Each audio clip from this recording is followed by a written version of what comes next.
धक्का कांड में बुरे फंसे राहुल गांधी जाएंगे जेल।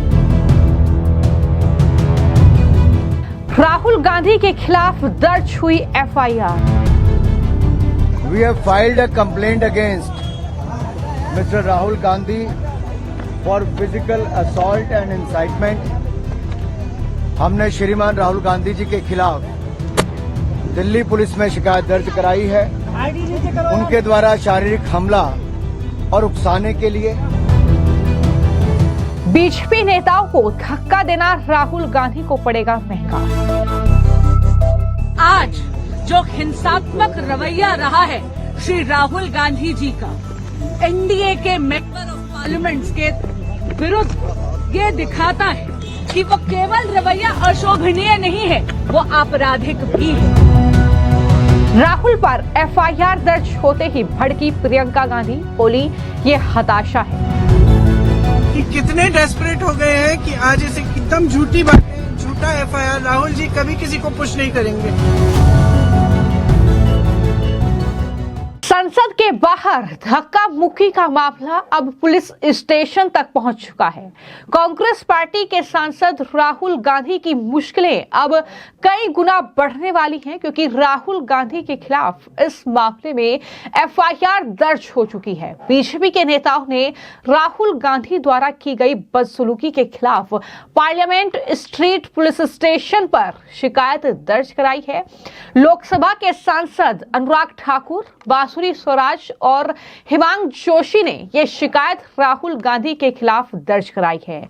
हमने देखा कि किस तरीके से संसद के बाहर जो है वो सीढ़ियों पर यह धक्का मुक्की हुई और इसमें बीजेपी के सांसद प्रताप चंद्र सारंगी और मुकेश राजपूत घायल हो गए थे, जिसको लेकर अब काफी ज्यादा सियासी बवाल देखने को मिल रहा है। लेकिन बड़ी खबर यह है कि राहुल गांधी के खिलाफ कई गंभीर धाराओं में ये एफआईआर दर्ज कराई गई है। पूर्व केंद्रीय मंत्री और मौजूदा सांसद बीजेपी के अनुराग ठाकुर ने इस बारे में जानकारी दी है और बताया कि उन्होंने राहुल गांधी के खिलाफ भारतीय दंड संहिता की धारा 109, 115, 117, 125 और 131, इसके अलावा 351 के तहत ये मामला दर्ज कराया है, जिसमें उन पर हमले, उकसाने और हत्या की कोशिश करने का आरोप लगाया गया है। तो जाहिर तौर पर यह मामला बेहद ज्यादा गंभीर है, क्योंकि बीजेपी लगातार ये कह रही है कि घटना के बाद भी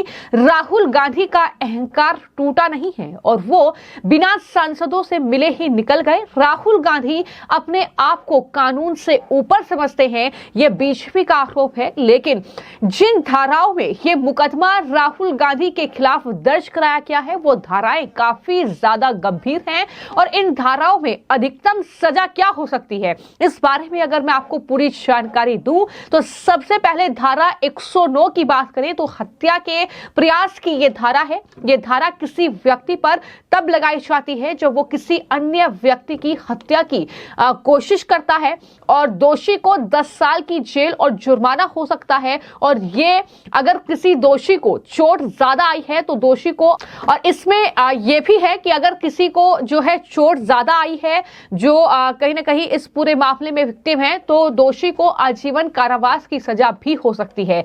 इसी तरह धारा 115 जो कि स्वेच्छा से किसी व्यक्ति को चोट पहुंचाने से जुड़ी है, यानी जानबूझकर अगर किसी व्यक्ति को चोट पहुंचाई जाती है तो इस धारा के तहत दोषी अगर कोई पाया जाता है तो बीएनएस की धारा के तहत उसे 1 साल की सजा हो सकती है, साथ ही 15,000 रुपए तक का जुर्माना लग सकता है। इसी तरह धारा 117 जो स्वेच्छा से गंभीर चोट पहुंचाने से जुड़ी है, इस अपराध की सजा 7 साल से लेकर आजीवन कारावास तक की हो सकती है। धारा 125 और 351 की बात करें तो आपराधिक धमकी से जुड़ी यह धारा है। इस धारा के तहत अधिकतम सजा 2 साल की और साथ में जुर्माना भी हो सकता है। इसी तरह 131 तब लागू होती है जब कोई व्यक्ति सरकार के खिलाफ विद्रोह करने की कोशिश करता है। इस धारा की अधिकतम सजा जो है वो आजीवन कारावास हो सकती है। तो मैंने आपको बताया कि किस तरीके से अनुराग ठाकुर, बांसुरी स्वराज और जो गुजरात से बीजेपी के सांसद हैं हिमांशु जोशी, उन्होंने जो ये शिकायत राहुल गांधी के खिलाफ दर्ज कराई है, जो एफआईआर दर्ज कराई है, जिन गंभीर धाराओं में ये एफआईआर दर्ज कराई गई है, अगर राहुल गांधी इसमें दोषी पाए जाते हैं तो उन्हें जेल जाने से कोई नहीं रोक सकता है। उन्हें जेल की हवा इस पूरे मामले में खानी पड़ेगी, क्योंकि जिस तरह की सियासत हो रही है, जिस तरीके से राहुल गांधी पर पहले भी 26 एफआईआर दर्ज हैं, जी हां 26, और इस पूरे मामले को लेकर जाहिर तौर पर राहुल गांधी अब बुरी तरीके से फंस चुके हैं। केंद्रीय मंत्री रहे अनुराग ठाकुर ने इस पूरे मामले में क्या जानकारी दी है, सबसे पहले वो सुनिए कि एफआईआर दर्ज कराने के बाद उन्होंने क्या कुछ मीडिया से बातचीत की है और किस तरीके से राहुल गांधी पर वो जमकर बरसे हैं। We have filed a complaint against Mr. Rahul Gandhi for physical assault and incitement. हमने श्रीमान राहुल गांधी जी के खिलाफ दिल्ली पुलिस में शिकायत दर्ज कराई है, उनके द्वारा शारीरिक हमला और उकसाने के लिए।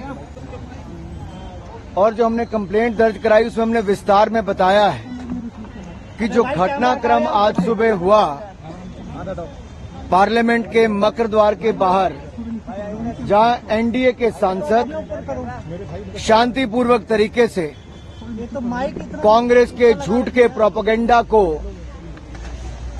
बेनकाब कर रहे थे और उनसे माफी की मांग कर रहे थे, उसी समय लगभग 10:40 से 10:45 के बीच में श्रीमान राहुल गांधी जी अपने कुछ इंडी अलायंस गठबंधन के सांसदों के साथ उस और कूच करते हैं। और जब सिक्योरिटी फोर्सेस के लोग उनको कहते हैं कि ये डेजिग्नेटेड पाथ है, ये रास्ता है जहां से आप पार्लियामेंट के अंदर जा सकते हैं, तो जिस तरह का राहुल गांधी जी का रवैया था, उन्होंने गुस्सा प्रकट किया और शायद इस परिवार और इस पार्टी को अपने आप को कानून से ऊपर मानने की एक आदत सी पड़ गई है, उल्लंघन करने की आदत पड़ गई है। वो डेजिग्नेटेड पाथ जो बताया गया रास्ता उस पर नहीं गए, बल्कि एनडीए के सांसदों के बीच में दल बल के साथ कूच कर गए। उन्होंने अपने साथी सांसदों को उकसाया भी और इस भावना के साथ, दुर्भावनापूर्ण रवैये के साथ वो आगे बढ़े, जिससे उनको पता था कि सीढ़ियों पर खड़े लोग सांसदों को चोट लग सकती है, गंभीर चोट लग सकती है। और उन्होंने वही किया। उस धक्के में जहां एक और मुकेश राजपूत जी सिर के बल गिरे, उनको सिर के पीछे चोट लगी, वहीं पे पूर्व मंत्री और सांसद प्रताप सारंगी जी के आगे सिर फट गया है। अब सुनने में आया कि उनको एमआरआई वगैरह करवाने के लिए लेकर गए हैं। यही नहीं, ये शारीरिक हमला करना और उकसाने का काम उन्होंने किया है। हमने सेक्शन 109, 115, सेक्शन 117, सेक्शन 125, सेक्शन 131 और सेक्शन 351 के अंतर्गत उनके खिलाफ कंप्लेंट दर्ज करवाई है। और अगर मैं आपको कहूं तो सेक्शन 109 अटेम्प्ट टू मर्डर है, section 109 is attempt to murder, section 109 is voluntarily causing hurt, section 117 is voluntarily causing grievous hurt, section 125 act of endangering life or personal safety of others, section 121 use of criminal force and section 351 criminal intimidation। इसको लेकर जब हमने ये इन धाराओं के अंतर्गत ये complaint दर्ज कराई है, तो सीधे तौर पर ये दिखाता है कि राहुल गांधी जी ने एक सोची समझी तरीके से जो रास्ता तय किया गया था उस पर नहीं गए, दल बल का प्रयोग किया, अपने साथी सांसदों को उकसाया और जिसके कारण गंभीर चोटें 2 सांसदों को लगी है। और जिस तरह का दुर्व्यवहार उन्होंने किया, एक महिला सांसद जो नागालैंड से आती है, अनुसूचित जनजाति से हैं, प्रण कौनियाक जी, उन्होंने राज्यसभा के चेयरमैन के सामने भी जो अपनी बात रखी है, वो राहुल गांधी जी के महिलाओं के प्रति रवैये को लेकर भी दिखाता है। और अगर आप उसके बाद देखिए, जब डॉक्टर हिमांशु जोशी जी जो हमारे वडोदरा के सांसद हैं, जिन्होंने कंप्लेंट दर्ज कराई, ये राहुल गांधी जी को प्रोटेस्ट के दौरान जब लाए भी कि आइए आपके इस सोच के कारण और आपके जो आपने धक्का दिया है उसके कारण गंभीर चोट सांसद को लगी है। तो आप राहुल गांधी जी का वो वीडियो देखिए। राहुल जी की वो अहंकार, वो अत्याचार करने के बाद भी उनका अहंकार कम नहीं हुआ। और ये अहंकार इतना था कि एक सांसद को जो सिर पर गंभीर चोट लगी, खून निकल रहा था, उनका हाल भी नहीं पूछा और अपनी अकड़ में वहां से चले गए। जबकि एक महिला सांसद डॉक्टर शबरी बायरेड्डी, जो आंध्र प्रदेश से आती हैं, टीडीपी की सांसद हैं, उन्होंने फर्स्ट एड देने का काम, खून रोकने का काम उनका किया। उन्होंने कहा भी कि आपका ऐसा रवैया राहुल जी कैसे हो सकता है। तो अहंकार देखिए उनका राहुल जी का, बगैर उस सांसद से एक बात कहे भी, माफी मांगना तो दूर, राहुल गांधी जी का अहंकार इतना था, उनकी बॉडी लैंग्वेज दिखाती है कि वो अपने आप को इस देश के कानून से ऊपर समझती है। हमने पुलिस थाने में इतना कहा कि कानून के अंतर्गत, इन धाराओं के अंतर्गत आप जांच कीजिए और उचित कार्रवाई करने का काम कीजिए। उल्टा चोर कोतवाल को डांटे, कांग्रेस का ये रवैया। और मैं विशेष तौर पर कहना चाहता हूं, जो राहुल गांधी जी ने एक महिला सांसद के साथ दुर्व्यवहार किया है और 2 सांसदों को घायल करने का काम किया। मैंने यहां की हमारी स्थानीय सांसद बांसुरी स्वराज जी को साथ में हम लेकर आए, मैं भी साथ में आया। डॉक्टर हेमांग जोशी जी ने जो यहां पे कंप्लेंट दर्ज की है, उसमें हमने सबूत भी, अब तो आपने टीवी चैनल वालों ने दिखा दिए सारे, कि कैसे उनके धक्के के कारण चोटें लगी हैं, कैसे महिला सांसद का दुर्व्यवहार किया है। और अब कांग्रेस खजानी बिल्ली खंबा नोचे, वैसी इनकी हालत है जी। ये वही राहुल गांधी हैं जो अपनी सरकार में अपने ही ऑर्डिनेंस को भरे चौराहे पे आके फाड़ देते हैं। ये अपनी सरकार में किसी को नहीं मानते थे, तो आज क्या मानेंगे। एक तो बात ये, दूसरा ये वही कांग्रेस पार्टी जिसने बाबा साहब अंबेडकर के संविधान को तार तार किया, चाहे उल्लंघन किया हो बार बार, चाहे एक और इमरजेंसी लगाने का काम किया हो या बार बार उसमें संशोधन लाने का काम किया, ये सब कांग्रेस ने काम किया। आज कांग्रेस का चेहरा बेनकाब हुआ, तो आज कांग्रेस अपना वो चेहरा जो अंबेडकर विरोधी और संविधान विरोधी, उसको छिपाने का काम कर। कांग्रेस पार्टी ने दिखा दिया कि वो केवल संविधान झलकाती है, संविधान के मूल्यों को चरितार्थ नहीं करती। आज जो हिंसात्मक रवैया रहा है श्री राहुल गांधी जी का एनडीए के मेंबर ऑफ पार्लियामेंट के विरुद्ध, ये दिखाता है कि वो केवल रवैया अशोभनीय नहीं है, वो आपराधिक भी है। और इसीलिए आज हम सब यहाँ पर आए हैं। आदरणीय अनुराग ठाकुर जी के नेतृत्व में हेमांग जोशी जी ने यहाँ पर एक कंप्लेंट दर्ज करवाई है, जहाँ पर स्पष्ट तौर पर ये बताया गया कि सिक्योरिटी फोर्सेस ने बार बार आग्रह करा श्री राहुल गांधी जी से कि एक अल्टरनेटिव पाथ आपके लिए बनाया गया है, जिससे आप बहुत शांतिपूर्वक तरीके से आप अंदर जा सकते हैं पार्लियामेंट में। लेकिन वहां पर भी राहुल जी ने कहा कि नहीं, मैं एनडीए के जो मेंबर्स हैं, जो प्रोटेस्ट कर रहे हैं, उनके बीच में से जाऊंगा। वो जानते थे कि एनडीए के पीसफुल प्रोटेस्टर्स सीढ़ियों पे खड़े थे, धक्का मुक्की में उनको चोट लग सकती थी, लेकिन तो भी अहंकार के साथ और दुर्भावना के साथ, मलिशियस इंटेंट के साथ और नॉलेज के साथ वो तो भी भिड़ते चले गए। और उनके इस रवैये के कारण हमारे 2 साथियों को गंभीर चोट आई है और दोनों के दोनों अभी भी अस्पताल में हैं। यहाँ पर हमारी बात बहुत विस्तार से सुनी गई और पुलिस ने यहाँ पर दर्ज करी है कंप्लेंट। माननीय अनुराग ठाकुर जी ने आपको सभी धाराएं बता दी है। धन्यवाद। तो आपको मैं जानकारी दे दूं कि जिस तरीके से केंद्रीय गृह मंत्री अमित शाह ने बयान दिया राज्यसभा में और बाबा साहब भीमराव अंबेडकर का जिक्र उन्होंने किया था, उसके बाद विपक्ष ने इसे मुद्दा बनाया और राहुल गांधी, पूरा विपक्ष, साथ ही बीजेपी के नेता संसद के बाहर विरोध प्रदर्शन कर रहे थे। उसको लेकर ही ये पूरी धक्का मुक्की वहां पर हुई, जिसमें जो एनडीए के कई सांसद हैं वो चोटिल हुए, लेकिन राहुल गांधी उन उनसे मुलाकात करने तक के लिए नहीं पहुंचे और इस पूरे मामले से उन्होंने पल्ला झाड़ लिया। लेकिन वहीं इस पूरे मामले को लेकर बीजेपी के जो प्रवक्ता हैं शहजाद पूनावाला, उनका बयान सामने आया है। शहजाद ने यह कहा है कि लीडर ऑफ अपोजिशन है राहुल गांधी, लेकिन फिलहाल वो लीडर ऑफ प्रोपेगेंडा बन रहे हैं, वो झूठ का सहारा लेते हैं, वो लीडर ऑफ फोटोग्राफी बनते हैं और किस तरीके से सिर्फ एक प्रोपेगेंडा वो चला रहे हैं। क्या कुछ शहजाद पूनावाला ने कहा है, जरा सुनिए। अब कांग्रेस पार्टी केवल झूठ नहीं हिंसा का भी सहारा लेगी पार्लियामेंट में। जिस प्रकार से राहुल गांधी ने बीजेपी के एक सांसद को धक्का मारा, जिसके चलते प्रताप सारंगी चोटिल हुए, उनको खून निकला है, किस प्रकार से हिंसा का इस्तेमाल किया गया पार्लियामेंट में। राहुल गांधी एलओपी मतलब लीडर ऑफ ऑपोजिशन ही पहले तो लीडर ऑफ प्रोपेगेंडा है, झूठ का सहारा लेते हैं, फिर लीडर ऑफ फोटोग्राफी बनते हैं, फोटोग्राफी करते हैं पार्लियामेंट के भीतर, कभी टी शर्ट पहन कर आते हैं, कभी पार्लियामेंट की गरिमा को गिराने वाले कृत्य और काम करते हैं, और अब पार्लियामेंट के परिसर में हिंसा का इस्तेमाल करना और किस प्रकार से मखौल उड़ाना हर संवैधानिक संस्था का, यही राहुल गांधी का चरित्र बन चुका है।